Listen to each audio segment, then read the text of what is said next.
the Spiritual Citizen. My today's guest, Ms. Nanki Singh, is a prodigy of Cornell University.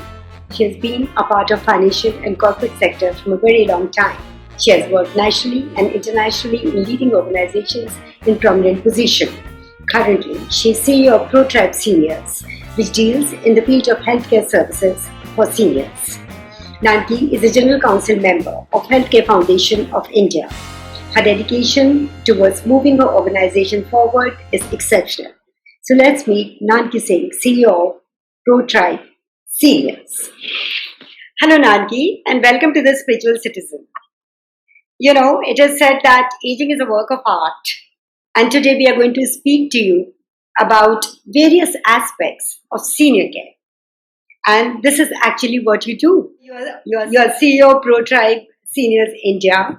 So please tell us, Nanki, you have been working in financial and corporate sector nationally and internationally in really prestigious organizations. So what made you decide to quit your lucrative job and come into the field of senior care? Thank you, Rachana, for having me on board right now. And, it's a discussion I want to have. I have to say it wasn't a philosophical calling that suddenly came on me that I want to help seniors and I want to be able to do this for them. There was no such story that came by. It was just an opportunity that I saw coming because I was working in the financial sector as a transaction advisor for one of my clients, who himself is a very big visionary. He had a vision to set up senior care in India, and thanks to him, I was able to go around the world, look at least 60 to 70 different senior care setups globally. From there, it started as a purely business proposition in a sunrise sector, which we believe is going to grow and we talk in terms of valuations still, right? So valuations of industry and a service like this are bound to be at dizzy heights. So from that mindset and that thought process, it started. We are now ProTribe, and we have now, having been in this industry for almost over 2.5 years now, I have to say that from a business mindset, we have moved to, something that should be able to make a difference to the people. Now I can say I do it because I want to make a difference to the seniors, right? We want to be able to provide for the elderly, not just people who can provide via money and have the ability to be able to provide via their finances and are very well off. It is for people who really have nothing. And senior citizens deserve dignity, they deserve a life, they deserve to live a good life in their sunset years. And that's the philosophy, and that's what carries us forward today as a team. It's just about care and compassion for every life that we touch, whether it's through our for-profit channel or for-profit company or through our CSR. And that's where we are today. Do you think from being a businesswoman, the way you started the project, do you think that you are on the periphery of being a social entrepreneur? Absolutely. I think I am. I can't call myself a social entrepreneur yet because we're still building out, but definitely that's our aim.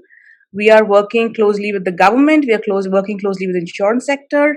We are working through a lot of aspects which we will talk about as we move along this conversation on how we are trying to make a difference for seniors. So does ProTribe deal only in senior care, or anybody else, if they need help, maybe, post-surgery or something, do you provide that as well, or it's exclusively for seniors? Exclusively seniors. We exclusively deal with seniors, but we deal with almost all aspects. We deal with post-acute, which would mean, a post-event, whether that's a surgery or trauma. We deal with chronic disease management. We deal with memory care issues. And today is Alzheimer's Day, right? Today is the day when Alzheimer's Awareness Day, really, as it's called. Alzheimer's and memory care issues are so poorly recognized in our country. It's just regarded as forgetfulness. Nobody thinks about what it does to a person, how badly it affects the family that are dealing with forgetfulness, as they call it in India, right? So we deal with all aspects. Interestingly, we have actually started, and this will be right up your alley, Rachana. We have started with pet therapy. So we can actually send pets home to people who are dealing with Alzheimer's and memory care issues. Huge therapeutic value. They really love it. Our clients completely love them.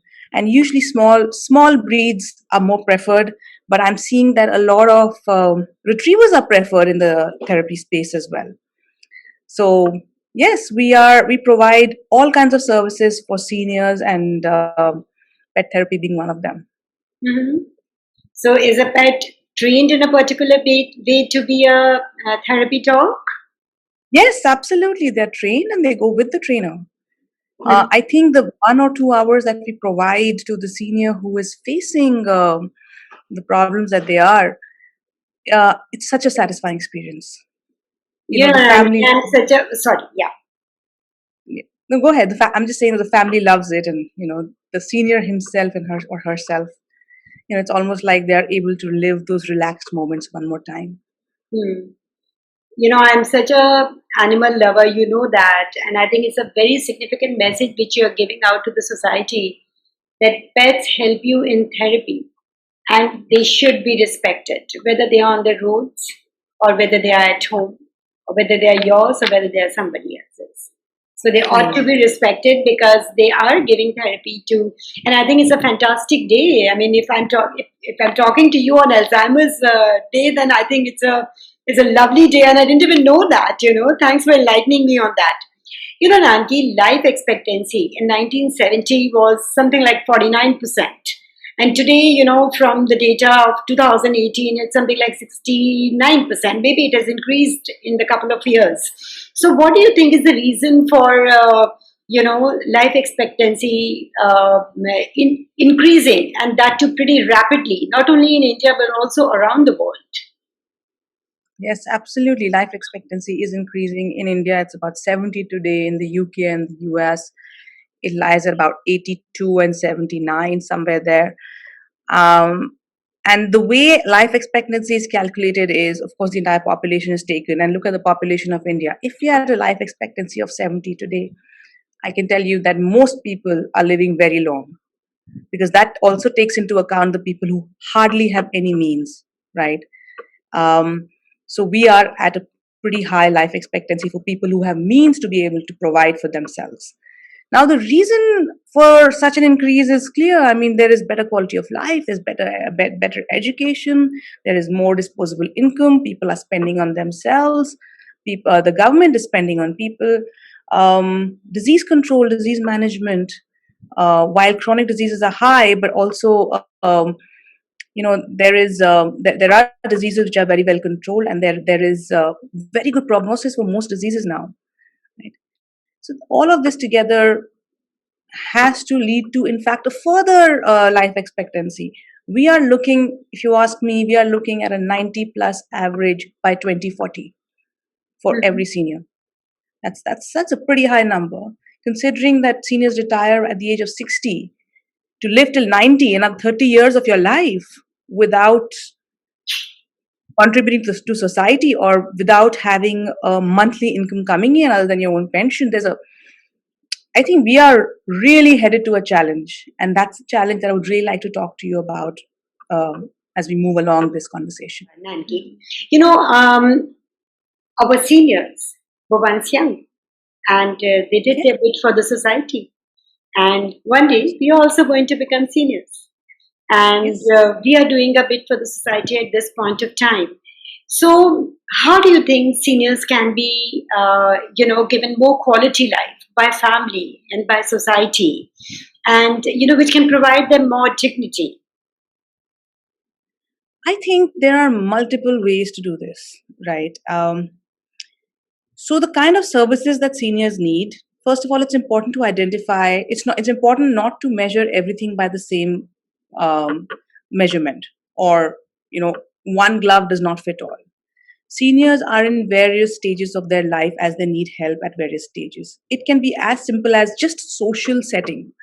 where people are like living independently and they just want to live together in a retirement community because the children have gone away. The way the family setup is, it's different now, and they're alone, so they just want like-minded people around. That is something called independent living. From there, we can move on to minimal assistance. They want minimal assistance. They don't want to do their own housework anymore. They don't want to be cooking anymore. They want some assistance on their day-to-day lives. Go run the grocery, go pay the bills. That is assisted living. And a lot of independent living places combine themselves with assisted living. More than that, after that we move into further care. We are moving into a subacute care, which would mean people who are not able to live their daily lives without assistance. Then there are seniors who cannot live on their own at all. They need help with activities of daily living, bathing, eating, walking. There you end up being more dependent. And then you have seniors who are really on the long-term care setup, who are really on the last leg of, and they cannot be cured, which crosses over to palliative care as well. And the last and one of the most important and imperative aspects of senior care is memory care. You cannot mix a memory care patient with a long-term care patient or an assisted living patient, because while a long-term care patient may be perfectly fine mentally and healthy mentally, you cannot put him with a memory care patient who is not able to recollect the last moment. So it can be very depressing. So having these various segments is very, very important for healthy aging, right? So yes, we do provide the entire spectrum of services in various settings. And there's definitely a good framework of various settings with some kind of a rating system of service providers, right? Who is a good service provider? Who is who is really able to take care of a senior? Who is just a run-of-the-mill operation? Because as we move along, there are going to be a lot of fly-by-night operators in the sector. So there has to be quality control. There has to be accreditation. Like in hospitals, you have NABH accreditations. We need something here in the senior care space. Government framework, government policy, and we are working with the government on this aspect. That's there. The other thing is paying capacity. How do you pay for this service? When you go to a hospital, if you are a government employee, you have ECHS. If you are a private person, you may have health insurance. But do you know, Rachana, that there is no insurance provider that covers anybody with any kind of memory care issues or long-term care. If the hospital sends you home, you have no insurance, which means if somebody is asking me to help them out through our attendant program, which is one of the programs that we have, just for a nurse to go there and stay there for a month, that person is paying up to 70,000 rupees plus an 18% GST on top of that, right? That's 70,000 rupees, a lot of money for a retired person. There is no coverage. There's no insurance, right? So we are also trying to do what we can, and hence we moved to a smart digital approach, which means we provide physical and digital care, which reduces the cost on the senior citizen aspect. But as a society, we have to strive towards that the government actually helps us out, the insurance providers are aware, the people around, the younger generation is sensitized to the needs of the seniors. The seniors are going to be about what? By 2040, they're going to be about 20% of the entire population. 20% of India's population is going to be above 60, which is a very big number. And we have no framework today to deal with that. It's a tsunami that's coming, and we have to make sure that we are able to deal with it. I'm sure, with great entrepreneurs like you, Nanki, we are in safe hands. And I would also like to ask you, every country has its own system of dealing with the seniors. So what do you think, considering our beliefs and the kind of life Indians lead, what do you think are the challenges which are faced in Indian society with the senior citizens, especially, when they're in a position when they actually cannot make any decisions for themselves, or They just have to listen to whosoever is at home. So what are those challenges? So there are two sort of segments of society that we are referring to here, Rachana. One is we are referring to people who are completely financially dependent on the younger generation, right? They have no means of support. There the younger generation completely decides on what is it and how much money they want to spend on their well-being, right? These people are the ones who are mostly tied down to a joint family system, joint financial system, right? They really suffer. They really suffer, right?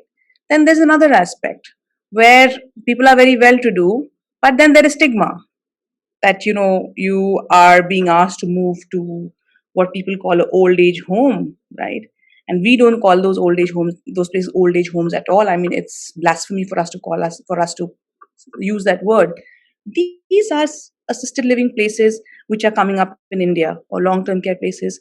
These places can cost up to 2 lakhs a month. They are not cheap, right? They're not cheap, The good which one. means that the good ones, right?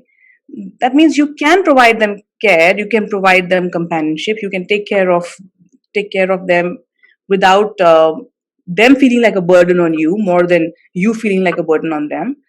But you have to get over the mental aspect of calling it a social stigma. I think the entire industry will move together as there are more options that come by, as insurance comes by, as more options and 5-star ratings come along for senior citizens and places for them to stay.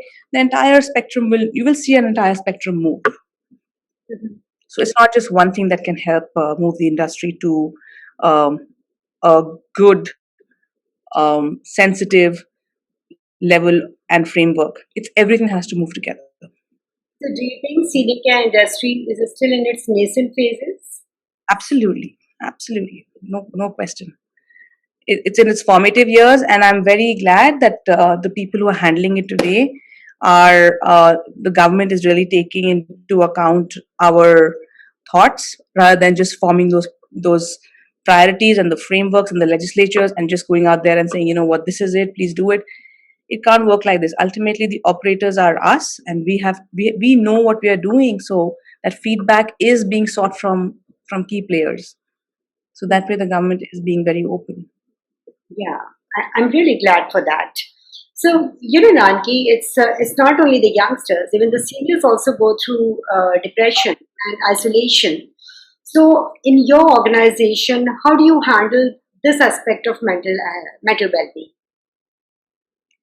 So, yes, depression definitely seniors go through, and more so the good seniors than youngsters. Seniors, especially who have been working all their lives, suddenly after 60 are not relevant anymore to society. The- Uh, while we don't do too much for social interaction, we barely have a framework for that. There are organizations out there who provide complete interactive, even social platforms for seniors to get together. Apart from those, there are organizations that will dip into the past life expertise of the senior citizens. If the senior citizen has been a lawyer or an architect, or you know, get them on board of companies and get them to talk about themselves in younger gatherings. Set up workshops for them to be able to disperse all that they have learned in their life. So anything that can make them relevant and feel like they have a routine which can further enhance them mentally even at that age as they move along. So there are a lot of organizations who are doing that. No, but is your organization also dealing with mental health issues with proper professionals? Absolutely, absolutely. When it comes to mental health and depression, we have our psychiatrists on board. Um, we have the full framework lying out there for us. But what we are not doing is we are not looking so much into the social aspect of seniors. But if you are in depression, if a senior is in depression, we will get them out of it. We will try our best. We will get them therapy. We will perhaps introduce them to the right social organizations, and then take it up from there. Yeah. Yeah, I think it has to be handled very gently, and that's what you are doing. Yes, Zanki, the seniors, all the seniors I know are extremely talented people. But yes. somehow I always feel, their talents, they're not using their talents to their utmost potential. Do you think the lacuna lies because there aren't any job opportunities for them? Are they created by government or private sector, which can use their talent, not necessarily in the field work, but there's so many other ways in which their talents can be used? And do you think a space should be kept for talented, smart seniors? Absolutely. I think every private sector, just like they have something called, um, you know, uh, they are very they have to have a woman on board, on the boards of their company. They have to have a gender equilibrium on their boards. The same way, I think every private sector company should have a senior citizen on their board. I think it should become mandated by the government. So there are seniors out there who who are capable and can still continue to contribute to society even after they retire. So I think job opportunities like that can play a big role. And Yeah. the government can enable more. I mean, this is just one thing. The government can enable a lot more. I think that's a wonderful thought, Nanki, and I hope something positive happens in this direction. And I have a feeling that this is really going to give a great boost to their mental health, well being, and also to the society in general. And, why should any talent go wasted? University should be doing guest lectures. Government corporates should be having them on their board. There should be advisory committees set up, and where seniors are a part of all of that. um, I mean, there's so many aspects that seniors can continue to help. Resident welfare associations should have some sort of a body where uh, seniors who have been professionals in their past can be approached for advice, whether that's lawyers or doctors or architects. That's free information out there, and that's a lot of good information out there. It also helps seniors, know seniors keep a routine. If as simple as a resident welfare association says, you can come here, meet this doctor, 2 hours he's available, it gives him a routine to come out in the day and talk to people, and such great information can come out of it. So there's so many things anybody can do. Yeah, I think that's really marvelous because it's routine. It's a proper routine. It gives you discipline, and which in turn gives you confidence. So, Absolutely. I guess that's a very valid point you are raising here. And, we also have a population in our country which is not very wealthy. So, how do you think those seniors should be taken care of? Do you think private sector should pitch in and do something, or do you think it's only the government's job? No, I think private sectors can definitely pitch in. That's why we have CSRs, right? The CSR funds, which every corporate has to donate some percentage of their profits to CSR funds. They should be directed towards senior citizen. I mean, they're directed towards so many noble causes. I think taking care of seniors should be one of them. One thing, a simple CSR of ensuring that everybody who is coming out of surgeries or any kind of events from the hospital is put through a rehabilitative process, and what we call is OTPT and ST, physical therapy, which everybody calls physio. There's occupational therapy, and there is speech therapy. All this involves eating, walking, doing your activities of daily living. There are therapies for everything. If we can do something as simple as that through our CSR funding, I think you are dealing with a large problem right there. The burden on the healthcare system will reduce, the burden on their children will reduce, the financial burden on the family will reduce surgery. And that rehabilitation is true for all forms of surgery, whether that's onco surgery, or that's cardiac surgery, or that is, anything and you name it, or that's a brain surgery. Rehabilitation is very important and is the most misunderstood subject today in the hospital system. Nobody wants to give it the time and the thought because it doesn't pay. What pays is a surgery, right? Right. And So rehabilitation is definitely extremely important. Even if it's sorry. not, I said, even if it is not a surgery, even if it's a dreadful disease, like nowadays we had corona, even that Yes, rehabilitation. very important, and we have been doing it. We've done helped so many senior citizens with just COVID therapy, Mhm. whether that's mental or that's getting your lung capacity back, and it's just it also increases diabetes, helping with that, helping with nutrition. It's all a part of rehabilitation, right? So, coming to almost my last question, I would like to ask you that how do we sensitize youngsters about taking care of seniors not only in their homes but also around them? Yes, so I think there are 2 or 3 ways of doing this, right? The first important thing of doing this is job opportunity. Let youngsters feel the lure of working in the senior sector. Let them glamorize it. Working with seniors should be, you know, taken as something of prestige, right? If we can create that environment, I think as children are going through year 8, year 9 in their schooling and they're understanding what professions are open to them, I think senior care, geriatric care should be put out there as a very lucrative and a very promising profession. That's one. Second, of course, teaching them basic respect and house in your own homes is very important.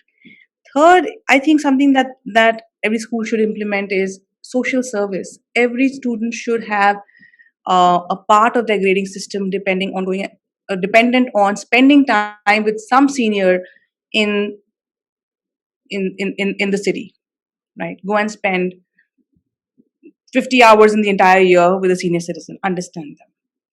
I think these are small measures that can make a difference. Yeah, and it's always small measures which make the difference. It's never the larger things, Right. So, yes, please. Nanki, this is my favorite question which I ask all my guests.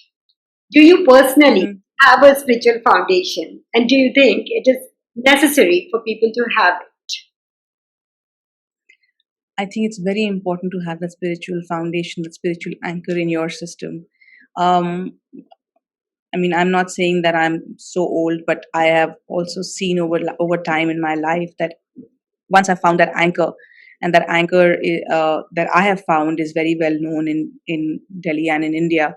I really feel that life changes directions. The entire universe sort of conspires to make it happen. It's just about having your thought process, your anchor right there, knowing that there is somebody looking out for you at all times. And it has really helped me in my life. Absolutely. So, thank you, Nanki, for giving us such amazingly great insights into what ProTribe Senior is doing to help the seniors to take care of themselves and the philosophy which your organization holds, which I think is very close to your own personal philosophy because you believe in giving back to the society, and this becomes your method of giving back to the society. And thank you also for telling us that you really believe in the strong anchor, whosoever that thing is in the universe, but you believe in having an anchor, and that's what keeps you grounded. And especially, I think I'm very privileged that I'm taking this interview with you on the day of Alzheimer's National Day. Awareness Day, sorry, the Alzheimer's Awareness Day. And it's such a pleasure to have you. And thank you very much from the bottom of my heart for giving me your precious time. And good luck.